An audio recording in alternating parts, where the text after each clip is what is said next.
Hi, it's Ra, Rishi Kavi Ragudas from Star Presence Astrology, here to give the astrological forecast for Tuesday, February 18th, 2025.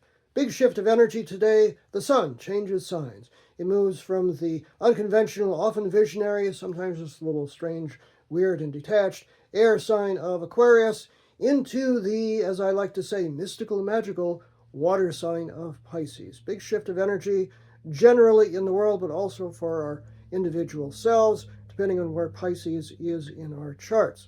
It becomes more creative, intuitive, sort of an atmosphere. Pisces is famous for, Pisces people, wherever Pisces is in your chart, or where you might have planets in Pisces, they're called airheads, because Pisces energy is otherworldly. It's just not concerned with worldly ambitions or process or focus on the visible plane. It's more invisible, creative, and intuitive. So that's the energy we're entering into here. And of course, Pisces on the lower end of things, because it's ruled by Neptune, which is considered not only the god of the seas, oceanic, the sea of consciousness, as it were, but also illusion, delusion, and confusion. So it's going to be an interesting month because Mercury's already in Pisces, and now here comes the sun.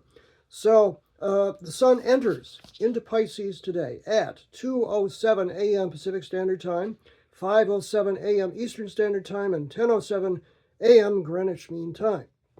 Now, the moon today is moving through the early to mid degrees of another water sign, which is the quite emotionally intense, deep, dark water sign of Scorpio. So we went from having sun and moon in air signs yesterday to having sun and moon in water signs today. So it's a shift from thinking into feeling today.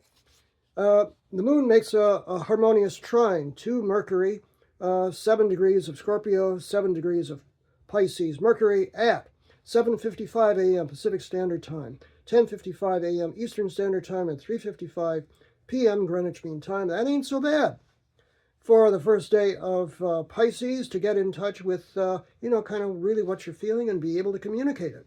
That's a good thing. Now, the rest of the day is kind of a little awkward. Shortly after that lovely trine to Mercury, the moon makes an awkward inconjunct, 150-degree adapt, adjust, accommodate angle to Venus, the planet of love and affection, which is at 8 degrees of Aries. That occurs 9:28 a.m. Pacific Standard Time, 12:28 8 p.m. Eastern Standard Time, and 5:28 p.m. Greenwich Mean Time. Money and love, maybe not so great in the morning. Kind of wait that out. Later in the day, the moon makes a second inconjunct, awkward angle, from 11 degrees of Scorpio to Jupiter, planet of good fortune and expansion, which is at 11 degrees of Gemini, having recently turned direct. 3:57 p.m. Pacific Standard Time, 6:57 p.m. Eastern Standard Time, and 11:57 p.m. Greenwich Mean Time. So it's one of those days you just kind of go with the flow today, because you just might have to go here and go there, and you be adaptable today. It's the best way to handle the first day in Pisces. I'm Ra, Rishi Kavi Ragudas, here in my oceanic blue today, even with my little fishy tie here to celebrate the entry of the sun into Pisces. Now, if you would like to have a personal reading with me, you can book it on my website, starpresence.net. Remember, from the very moment that you're born, you've got star presence. Enjoy this day, no matter what. Welcome to the infinite ocean of consciousness known as Pisces.